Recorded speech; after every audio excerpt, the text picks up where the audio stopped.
আরেকটা বিষয় বলি, সেটা হচ্ছে মানে ব্রেস্ট ক্যান্সার বিষয়টা। তো আসলে ব্রেস্ট শুনলেই তো আমরা কি লজ্জা পেয়ে যাই একদম, কিন্তু এটা তো আমাদের একটা শরীরের একটা অঙ্গ, গুরুত্বপূর্ণ অঙ্গ।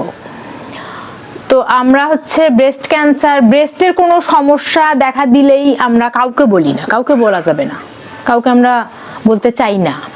ইভেন হাজবেন্ডকে তো নয়ই, হাজবেন্ডকে তো বলাই যাবে না, কারণ যেহেতু একটা অন্যরকম বিষয় আছে, দাম্পত্যের একটা বিষয় আছে, হাজবেন্ড কিভাবে নেবে এই ভয়ে মেয়েরা হাজবেন্ডকেও বলে না, কিন্তু এটা করা যাবে না, কখনোই না। তো আবার ব্রেস্ট ক্যান্সারে দেখা যায় যে ব্রেস্ট হয়তো অনেক সময় রিমুভ করতে হয়। তো এই বিষয়টাও আবার মেয়েরা, আসলে এটা মেয়েদের দোষ ঠিক বলা চলে না, হয় দেখা যাবে যে এই বিষয়টা যদি সে প্রচার করে যে তার ব্রেস্ট রিমুভ করা হয়েছে, তাহলে আমরাই তাকে আবার অন্যরকম প্রশ্ন করি, এর জন্য সে হয়তো বলতে চায় না বা রিমুভ করতে চায় না। কিন্তু যদি দেখা যায় যে রিমুভ করলে এই একটু হইলেও ওই মানে রিস্কটা কমে, তাহলে অবশ্যই রিমুভ করা উচিত, তাহলে অবশ্যই রিমুভ করা উচিত। আমরা তো এমনিতে কথায় কথায় বলি যে ক্যান্সার হয়েছে, ওই অঙ্গটা ফেলে দিয়ে হলেও আমাদেরকে বাঁচতে হবে, আর যদি আমরা ওটা রেখে দিই তাহলে তো এটা তো আর আমি তো বাঁচতেই পারবো না। তাহলে আমি যদি বাঁচতেই না পারি তাহলে আর আমার কি হইল? এর জন্য ব্রেস্ট ক্যান্সারের বিষয়টা আসলে লুকানোর কিছু নাই, বা ব্রেস্ট রিমুভ করতে হলেও ভয় পাওয়ার কিছু নাই, লজ্জা পাওয়ার কিছু নাই, আর এটা খুব স্বাভাবিকভাবে নেওয়া উচিত। আর যে পরিবেশে আপনি মনে করবেন যে আমার এই কথাটা বলা যাবে না, আপনি বলবেন না, আপনি বলবেন না, কারণ একদিন ওই কথাটা বলে আপনি দিনের পর দিন ওই কথাটার আরো রিলেটেড অনেক ধরনের কথা আপনি শুনবেন, শুনে আপনি ট্রমাটাইজ হয়ে থাকবেন। দরকার নেই তো, ওখানে ওই কথাটা বলারই দরকার নেই, আমি এটা মনে করি। আর ওই হাজব্যান্ড ওয়াইফের সম্পর্ক কেমন সেটা শুধু হাজব্যান্ড ওয়াইফ জানে, কিন্তু বাকিরা এটাও ভাবতে পারে যে এইটা হয়তো ওই বিষয়টার সাথে রিলেটেড, এইটা না হইলে হয়তো তাদের হাজব্যান্ড ওয়াইফের রিলেশনটা ঠিক থাকবে না বা রিলেশনটার অবনতি হবে।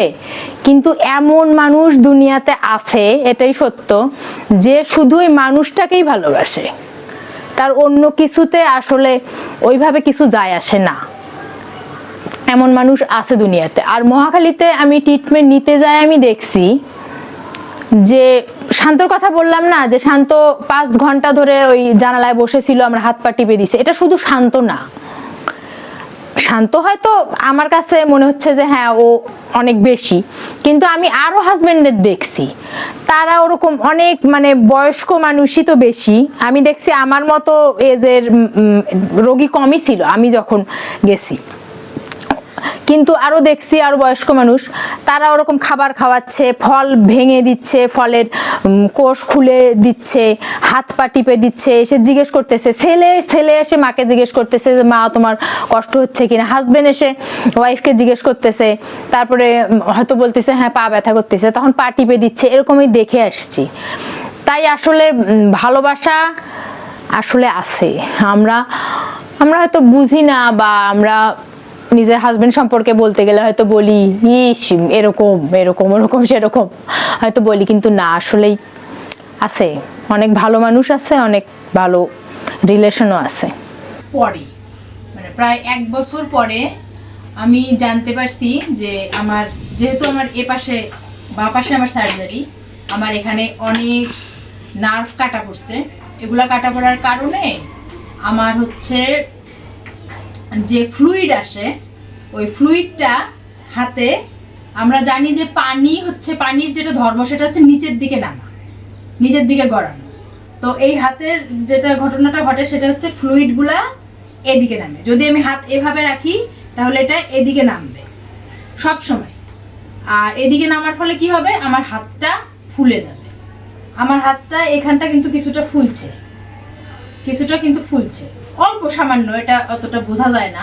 এটা আমি প্রথমে জানতাম না, আমি সার্জারির 1 বছর পরে আমি জানতে পারছি। ডাক্তার আমাকে দেখে বলছে এই আপনার হাত তো অনেক ফুলে গেছে, কিন্তু মানে আগে থেকে কিন্তু আমি জানতাম না। আমাকে যদি আগে থেকে সতর্ক করা হতো, যেহেতু আমি চেষ্টা করি ডাক্তার আমাকে যেভাবে বলে, মানে খাওয়া দাওয়ার ব্যাপারেই হোক, মেডিসিনের ব্যাপারেই হোক, শরীরের ব্যাপারেই হোক, আমি সেইভাবে চলার একদম চেষ্টা করি। সেজন্য যদি আমি আগে থেকে জানতাম তাহলে হয়তো যতটা ফুলছে এতটুকু হয়তো ফুলতো না। এই হাতটা আমাকে কি করতে হবে, সবসময় বেশিরভাগ সময় উঁচা করে রাখতে হবে। এখন তো এইভাবে তো আর আমি হাত রাখা তো সম্ভব না।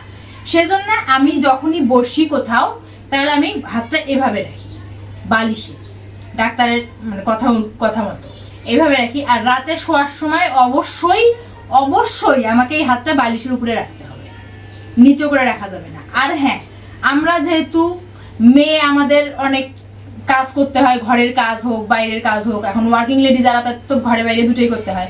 তো হাত আমার অনেক সময় এরকম ঝুলে থাকবে। হাত ঝুলে থাকলে কি হবে, ওই পানিটা নিচ দিকে আসবে।